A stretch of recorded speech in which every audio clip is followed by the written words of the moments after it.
నారాయణగూడ గ్రామంలో పేద ప్రజలైనటువంటి ఎస్సీ ఎస్టీలకు కమిషన్ ఎల్లప్పుడూ అండగా ఉంటుందన్న బక్కి వెంకటయ్య. సూర్యాపేట జిల్లా మునగాల మండలం నారాయణగూడెం గ్రామంలో దళితులపై జరిగిన దాడిని అడిగి తెలుసుకొని ఇలాంటి దారుణానికి పాల్పడిన వారిని కఠినంగా శిక్షించాలని ఆదేశించారు. ఇలాంటి దాడులు జరగకుండా అందరూ కలిసిమెలిసి ఉండాలని, అలాగే దాడికి పాల్పడిన వారిపై చట్టపరమైన చర్యలు తీసుకోవాలని డీఎస్పీని కోరారు. అలాగే ఎవరైతే ఈ దాడికి పాల్పడినా అగ్రకుల వారిపై కేసు పెట్టడం జరిగింది, వారిని ఎట్టి పరిస్థితుల్లో జైల్లో వేస్తామని ఈ సందర్భంగా తెలిపారు. ఈ కార్యక్రమంలో Kodad RDO Suryanarayana, DSP Srinivas Reddy, CI Ramakrishna Reddy, SI Praveen Kumar మరియు ఎస్సీ మాలా ప్రజలు అందరూ పాల్గొనడం జరిగింది. మీ అందరికీ కూడా నా యొక్క అడ్వాన్స్గా కొత్త సంవత్సరం శుభాకాంక్షలు చేస్తాను.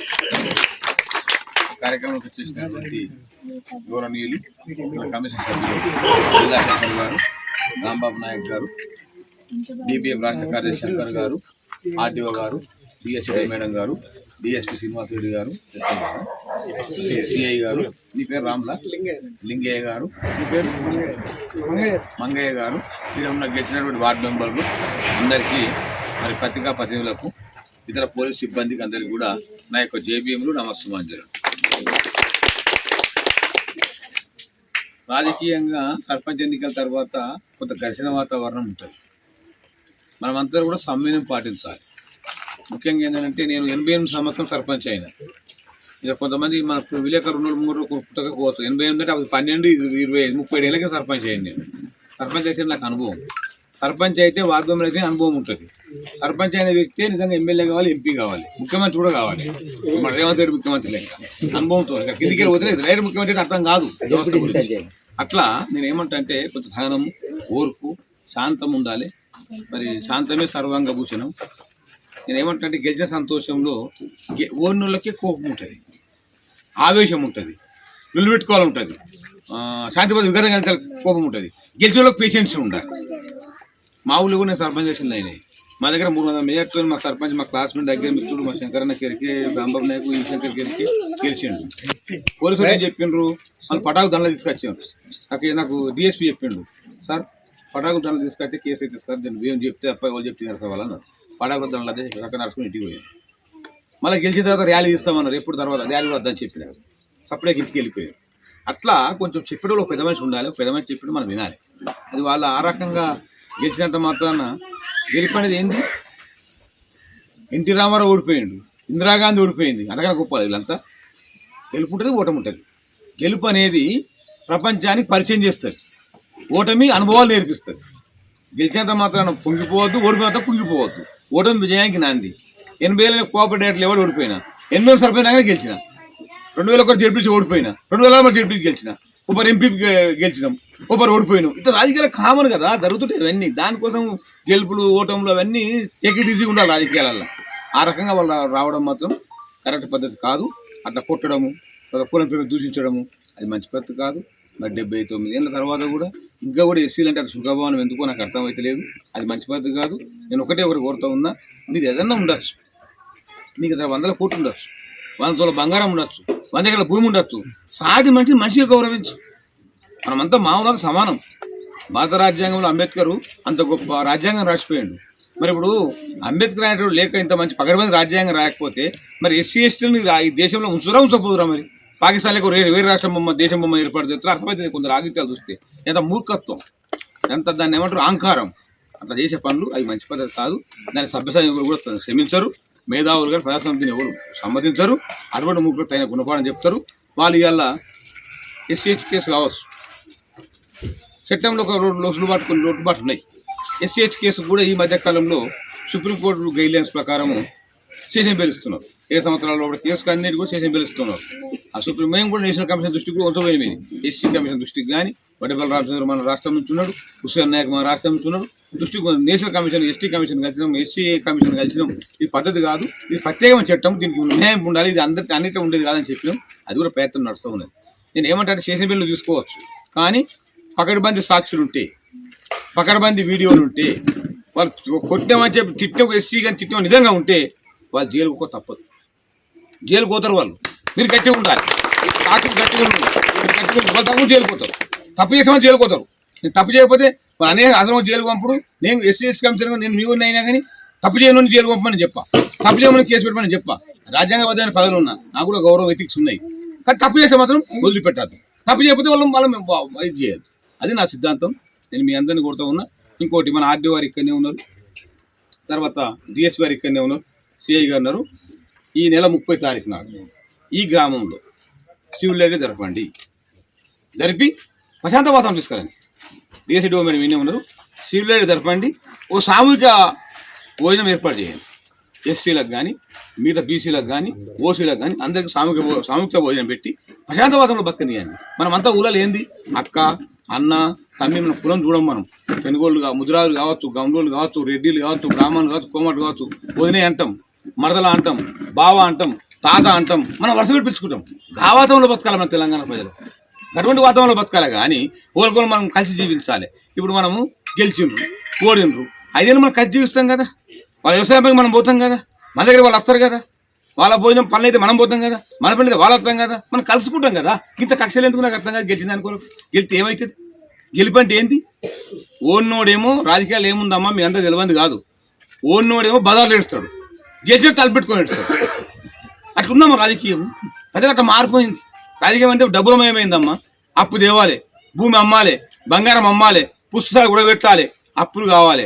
అప్పులై మరి ఏమో గెలిచిన బదాలు తీసుకుపోద్దు కదా. లోపలికి తర్వాత అయ్యో రామా 20 లక్షలు ఖర్చు, 10 లక్షలు రూపాయలు ఎంత కావాలి అని వాడు ఎడతాడు. ఓడిపోయేది ఏం చేయాలని బదాలు ఎడతాడు. రాజకీయం అంటే అంతే అమ్మా. ప్రజాసేవ, మానవ సేవే మాధవ సేవ, సమాజమే దేవాలయం, పేదవాడే దేవుడు. స్వామి వివేకానంద ఏం చెప్పిండమ్మా? నీ కోసం నువ్వు జీవిస్తే నీలో నిలిచిపోతావు, జనం కోసం జీవిస్తే చివరి జీవనం మిగిలిపోతావు అని చెప్పి. ఎన్టీ రామారావు 89లో 2 రూపాయల గీల బియ్యం ఇస్తుండు, మనం చీరవతి పక్కన ఇస్తుండు, మల్లాలు ఏర్పాటు చేసిండు. అంత గొప్ప మహాను ఓడగొట్టిండు. 9 నెలల మళ్ళా బ్రహ్మాండం వేరు తీసుకొచ్చిండ్రు. మళ్ళీ ఆయన దిగిపోయిండు. చంద్రబాబు నాయుడు ముఖ్యమంత్రి అయిండు, మరి రాజశేఖర రెడ్డి ముఖ్యమంత్రి అయిండు. మార్పు అనేది సహజమమ్మా. ఇక చలికాలం ఉంది, రేపు వచ్చే ఏ కాలం అమ్మా? ఎండాకాలం. ఎండాకాలం ఏమవుతుందమ్మా? వానాకాలం. ఇక మార్పులు జరుగుతాయి. దానికోసం ఇంత ఆవేశం వద్దు. మీరు కూడా అందరూ సమన్వయం పాటిద్దండి. తప్పు చేస్తే శిక్ష పడుతుంది. మీరు కూడా తొందరపడద్దు. మనం ఎస్సీలం కాదా అని చెప్పి మనం అన్యాయంగా మీద పోవద్దు. మనం అది అన్యాయంగా అయితే ఉండవద్దు. అది ఉండాలి. అంతేకాని మనం ఎవరు ఘర్షణ మాత్రం పెట్టుకోవద్దు. నేను 30 తారీఖు నాడు మా సిఐ గారు నోటు చేసుకుంటాడు. మా డిఎస్డిఓ మేడం ఇక సివిల్ రైట్ జరపండి, చట్టాలకు దావం తెలపండి. ఈ గ్రామంలో చట్టం గురించి చెప్పండి. ఇగో ఎస్సీలు అంటే గిది, ఎస్టీలు అంటే గిది, చట్టాలు ఇవి ఉన్నాయి. ఇగో ఎస్సీలకు విదేశీ విద్యార్థి పథకం ఉన్నది, ఉపయోగించుకోండి. ఇగో ఉక్రాంతం చేసుకుంటే ఈ ప్రోత్సాహం ఉన్నది, దీన్ని వాడుకోండి. ఇగో ఈ స్కీములు ఉన్నాయి, ఇది ఉన్నాయని చెప్పి చట్టాలకు జావాలని తెలపాలి. అన్ని శాఖాపరమైన అధికారులు రావాలి. ఎస్ఐ తప్పకుండా రావాలి, అమ్మ తహసీల్దార్ రావాలి, శాఖాపరమైన అధికారులు రావాలి. సర్పంచ్ ఉంటాడు, ఊరు పెద్ద మనుషులు ఉంటారు, వార్డు మెంబర్లు ఉంటాడు, ఉప సర్పంచ్ ఉంటాడు. చట్టాలు అవగాహన తెలుపుకోండి. మంచి కలిసిమెలిసి జీవించే వాతావరణము, మంచి ప్రశాంత వాతావరణం కల్పించాలని చెప్పి నేను పోలీస్ శాఖను కోరుతూ ఉన్నా, నేను ఉన్న అధికారులను కోరుతూ ఉన్నా. మీ అందరికి నమస్కారం. మేము చట్టంలో పని చేస్తాం. మీరు తిడితే మాత్రం వాళ్ళు నిజంగా కులం తిడితే మాత్రం శిక్ష వాళ్ళకి పూట తప్పది. మీరు భయపడకుండా. ఎస్సీ ఎస్టీ కమిషన్ అనేది నారాయణగూడెం ఎస్సీలకు ఎస్టీలకు కానీ ఎస్సీ ఎస్టీ కమిషన్ కస్టోడీగా పనిచేస్తుంది. మీకు అండగా ఉంటుంది. మీకు అన్యాయం జరిగితే ప్రశ్న 12 గంటల రాత్రిగా వస్తా. నాకు ఫోన్ చేస్తే తప్పకుండా వస్తా. నాకు చెన్నై మాలమాన అధ్యక్షుడు మాట్లాడిండు, మందకృష్ణ మాదిగా మాట్లాడి ఊరికి పోవాలి అని చెప్పి నేను తప్పకుండా వస్తానని చెప్పిన. మొన్న గంట చిక్కపడి మాట్లాడిండు. అన్న నువ్వు పోదాల వయసు లేదని చెప్పి అడిగిందాను. పోతానే అన్న నేను ఎలక్షన్ కోడ్ చేయగా పోలేదు, 30 రోజులు అయింది ఎలక్షన్ కోడ్, నేను పోతాను చెప్పిన. ఇంకా మహబూబ్నగర్లో ఇష్యూ పోతాను. నిన్న జైరాబాద్ పోయిన సజ్జాపూర్ విలేజ్ కోయిరు మండలంలో ఒక రెడ్డి ఏం చేసి అడిగానా, ఇల్లు ఓటేయలేదని చెప్పి ఇల్లే కూడా కొట్టిండు. అడిగి పోయి మాట్లాడి ఎందుకు కూడా కొడతావు ఏం సంగతి అన్న. వాళ్ళు అరెస్ట్ చేసిండ్రు. మళ్ళీ పేషెంట్ బిల్ రావచ్చు. పేషెంట్ బిల్ అయితే సంతోషం కాదు. అది దాని పటాకులు కాచుకోవడం పేషెంట్ బిల్ వచ్చిందని. కానీ జైలుకు మాత్రం తప్పదు. కేసులో ఎస్సీ ఎస్టీ కేసు అయిందంటే గవాయిలు సాక్షులు కరెక్ట్గా ఉంటే వాళ్ళు జైలుకు పోతారు. సాక్షులు కరెక్ట్ లేకపోతే మాత్రం పోరు. మళ్ళీ ఒకరికి మీ దగ్గరికి బతిమాడవలసిందే వాడు, మీకు గద పట్టుకోవాల్సి ఎంత అయినా మీ దయానాలే కడుపు తలబెట్టవలసిందే, మళ్ళీ కాంప్రమైజ్ కావాల్సిందే. లేకపోతే జైలుకు పోవడం తప్పదు. మీరు భయపడకుండా మీకు ఎస్సీ ఎస్టీ కమిషన్ అండగా ఉంటుంది. రాజ్యాంగం, భారత రాజ్యాంగం మన అంబేద్కర్ రాసిపోయిండు. మీ హక్కులు మీకు ఉంటాయి. మీ హక్కులు అంటే వాళ్ళకు 6 వార్డు మెంబర్లు, వీళ్ళకి 4 వార్డు మెంబర్లు వచ్చింది సార్. తను వార్డు మెంబర్గా గెలిచింది. తప్పితే సర్పంచ్ అభ్యర్థి ఏమో వాళ్ళు గెలిచినారు. ఆ రోజు వాళ్ళు ర్యాలీ తీసుకున్నారు. వాళ్ళు ఏంటంటే మమ్మల్ని నువ్వు ఎందుకు నిలబడ్డావు మాకు ఆపోజిట్గా ర్యాలీ పర్మిషన్ లేదు ఆ రోజు. అంటే ఇక గెలిచిన దాంతో పర్మిషన్ లేకుండానే వాళ్ళు వచ్చారు సార్. వీళ్ళు ఏదో మాట్లాడుకున్నారు. ఆ రోజు రాత్రికి ఆ సమస్య అయిపోయింది సార్. అయిపోయిన తర్వాత తెల్లారి ఏం చేశారంటే మళ్ళీ వాళ్ళంతా మళ్ళీ మాట్లాడుకొని వీళ్ళ బస్సుకి వచ్చి, అంటే అప్పటికి కూడా పాపం ఏంటంటే వీళ్ళంతా రాత్రి కొద్దిగా లేట్ అయింది కాబట్టి పడుకున్నారు. మార్నింగ్ ఇంకా లేవలేదు. వాళ్ళంతా వీళ్ళ వాడకి వచ్చి వీళ్ళు అంతా మొగోళ్ళు లేని సమయంలో చూసి ఒకరిద్దరు మొగోళ్ళే ఉండే. వీళ్ళ గెలిచిన వాళ్ళ తమ్ముడు హరిబాబు అని చెప్పి ఇక్కడే ఉంటారు. వీరబాబుని కొద్దిగా కుట్టడం జరిగింది సార్. మిగతా అంతా మహిళల్ని కొద్దిగా కులం పేరుతోటి మిగతా వల్గర్ లాంగ్వేజ్ చూసి వీళ్ళ మీద అన్నారు. వీళ్ళు పిటిషన్ ఇచ్చినారు సార్. కేసు ఎన్కౌంటర్ ఉండేది. దాంట్లో మార్నింగ్ వచ్చి నేను విచారించినాం సార్. అది ఒకసారి ప్రాపర్గా ఇన్వెస్టిగేషన్ చేసి ఎవరుంటే వాళ్ళకి చట్టపరమైన చర్యలు అయింది సార్. అదే రోజు అయింది సార్. ఎస్సీ కేసు మీరు కంప్లైంట్ ఇచ్చిన నెక్స్ట్ డేనే చేసినాం. పనేసియా మెరిడియన్ హాస్పిటల్స్ ప్రతి సామాన్యుడికి అందుబాటులో అంతర్జాతీయ వైద్య ప్రమాణాలతో వైద్యం, 24 గంటల అంబులెన్స్ సర్వీసుతో పాటు అత్యవసర సేవలతో ఏర్పాటైన చికిత్సా విభాగం. మా దగ్గర గుండె సంబంధిత, మూత్రపిండ, కాలేయ, కంటి జబ్బులకు, మోకాళ్ల శస్త్ర చికిత్సతో పాటు కోవిడ్-19, బ్లాక్ ఫంగస్ వంటి వైరస్లకు, అన్ని రకాల ఆరోగ్య సమస్యలకు నమ్మకమైన అత్యాధునిక వైద్య చికిత్సను అందిస్తున్న హాస్పిటల్ పనేసియా మెరిడియన్ హాస్పిటల్స్. మీ ఆరోగ్య సమస్య ఏదైనా ఇప్పుడు పరిష్కారం సాధ్యం. సంపూర్ణ ఆరోగ్యం కోసం సంప్రదించండి Panacea Meridian hospitals, opposite Beeramguda Kaman, RC Puram, Sangareddy district, pin code 502032. సంప్రదించాల్సిన ఫోన్ నెంబర్ 0845524177 మరియు 7893757770.